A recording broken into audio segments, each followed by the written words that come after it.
So welcome back. I'm going to be answering another viewer's question today, and that is what makes a good circle. I've wrote it down in the ideas journal from the viewers' questions that I receive, and then when I get time, I record a video, and this is today's one.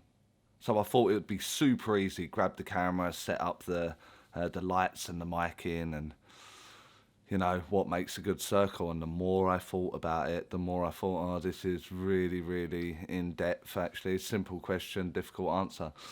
So I'm going to try my best to cover a multitude of angles, and hopefully the viewer can take something from it, or the viewers can take something from it, in when looking for a circle.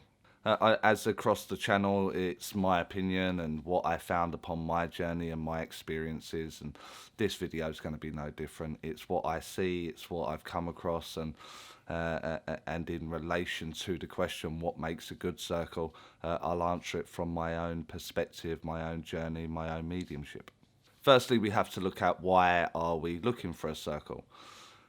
So again, this is something that will be very, very different for everyone that's looking to embark on a mediumship journey. This may be, I just want to sit with like-minded people, week in, week out, and I don't really want to do anything. I don't really want to do one-to-ones professionally, or stand upon a platform or a stage and demonstrate mediumship. I just like practicing. I just like knowing how to do it. It's going to be a very different circle to someone that wants to change a career, or go down this self-development and mediumship pathway very intensively. So if you're looking for the like-minded person and a social aspect, a good circle in this instance would be friends. Just a few of you that meet up on a weekly basis. You go over some ideas, and then you do a couple of readings, or you understand energy, or you read the client's energy, so the psychic mechanics, and then eventually move to that of the spirit world, and do evidential mediumship. This just through what I've just said there, could be a year-long program. We can sit, like they did in the old days. You could sit in an awareness circle for 1 to 2 years, just being aware, self-aware of your energy, slowly transitioning into a development circle and learning psychic mechanics, like what do I feel when I sit opposite the client, and then moving again into an intermediate class, I think they would call that, where we will finally reach the spirit world 2 to maybe 3 years down the line. The problem is with some circles is that they become a clique. If you've got 5 friends that sit week in, week out, and they have done for maybe a year or so, any new addition to this is going to upset the energy of the room. Mindfully or not, it's going to disturb the harmony of that room, of the energy of that room, and so the dynamic changes. So this would be a problem for some people as they go into the room. The click can turn and maybe force you out, and not really go any further on route there. That's usually the private circles, the home circles, or a closed circle in like a spiritual church or something like that. So this wouldn't be deemed good for you unless you're turning up and you become part of the clique, and then you're with like-minded people, and maybe discuss the week that you've had, and then go from there. So that in that instance would be a good circle for you. What I found in my journey is that I kind of wanted my comfort zones pushed. I realized very early on I'm an analytical person. And because of this, I need pushing. I don't want to have time to think. And so what will happen, I need my boundaries pushed all of the time. And because of this boundary pushing, I need something that's fast paced, or uncomfortable at times.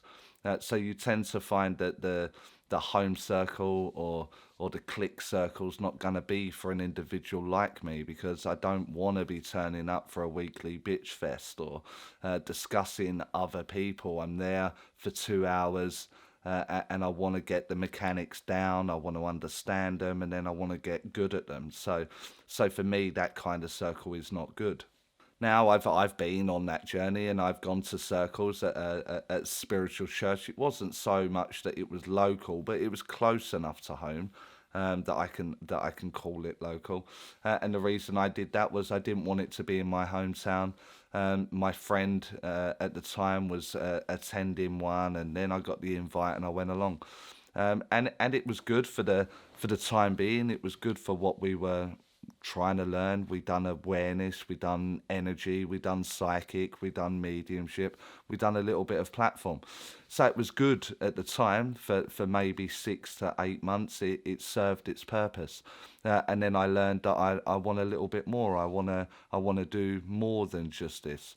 And what happens is that this is the term where that term comes from, that you outgrow a circle. That's not egotistical or arrogant in any way. It's just I wasn't being tested or pushed to my limits or my boundaries, that made uncomfortable times or anything like that. I just found that I was getting bored in the circle that I was attending. I never let up. I always turned up. I never missed one. It was because I was so hungry for it, but it just wasn't ticking all the boxes anymore. So I then looked further afield to be pushed a little bit harder, a little bit more intensively. Now, at this point, it's kind of like, well, I struggle to fit the 2 hours in, and now you want to add an hour's journey there and an hour's journey back, so 2 hours becomes 4 hours, and you're already on a tight schedule with a full-time job and a family.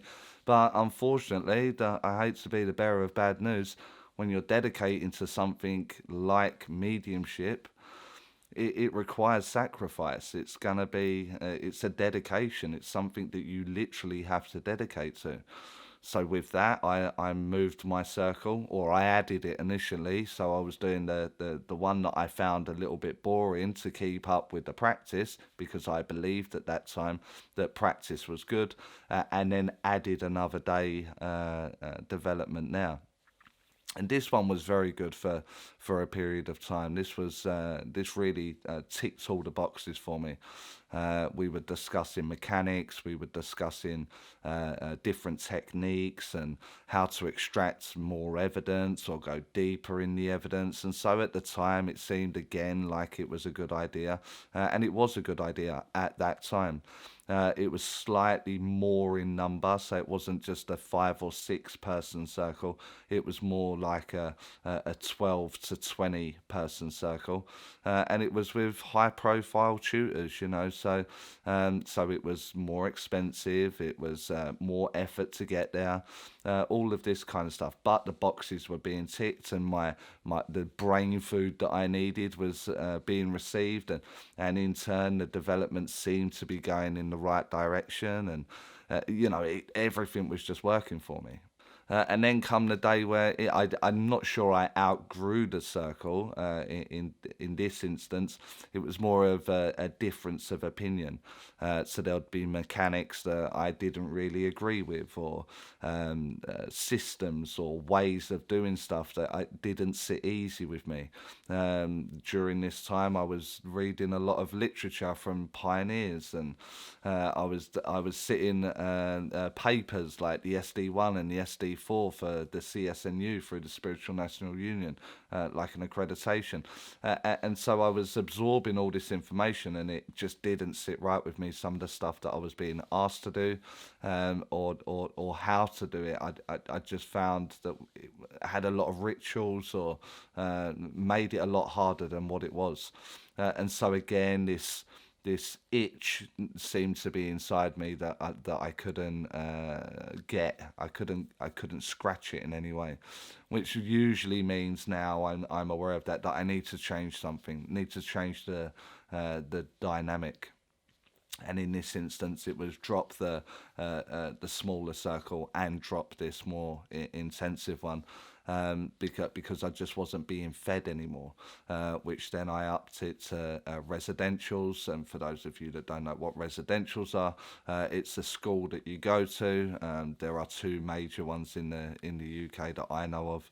That would be the Arthur Findlay College, which most of you would have heard of, and the Ersham Star School, which some of you may have heard of also, which is usually about 4 days long to maybe a week long. In a specific area, and this ticked the boxes for me. Done a couple at each, and it was seeming to move in the right direction again. Got the hunger back, and it was kind of like now I know what I'm doing, and all these boxes are getting ticked, and I'm seeing growth in my own development.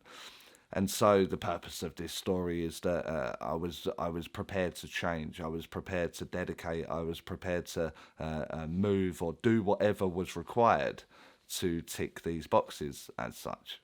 So when the viewer asked me, Charlie, what consists of a good circle? We have to, I know it sounds spiritual and it sounds full of spiritual jargon, but we actually have to look inside for that. Like, what is it I want? Do I want to just sit for a couple of hours week in, week out with friends? Do I want to fall into a clique? Do I want to just get up and moan about other people? Do I want to learn mechanics? Do I want to go out professionally? Do I eventually want to make this something that I move my entire life towards, like clientele for one-to-one readings, or go onto the circuit and do the spiritual churches, or do theatre events or stage events? We have to first look at what it is that you want to do, and then we can go from there in what consists of a good circle. If you want to be told you're good week in, week out, and it be kind of generic and kind of basic, I'm not your man. I'm not the teacher for you.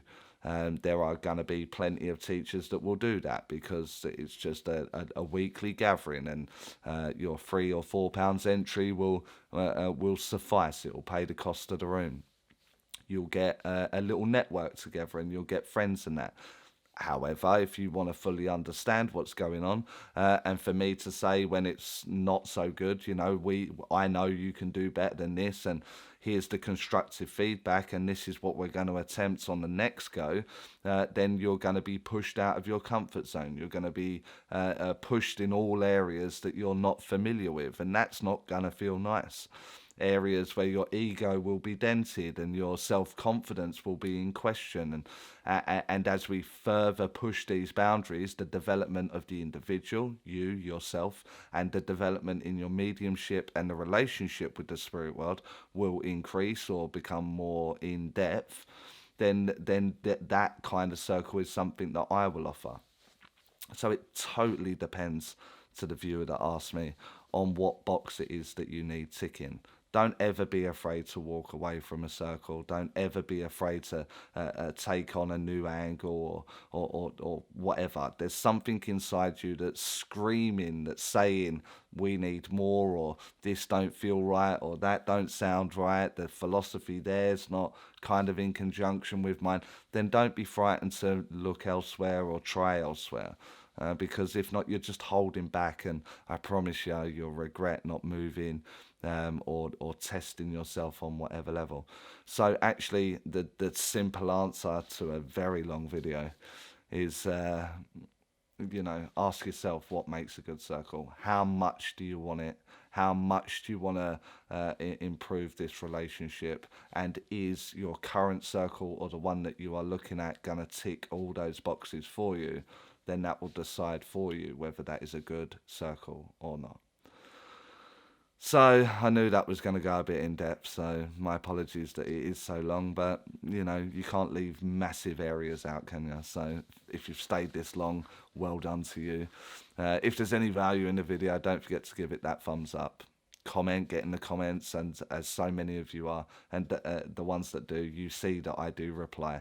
Maybe sometimes it's just thanking you for watching or commenting, and other times it needs a more in-depth answer, so you do see that I get engaged there.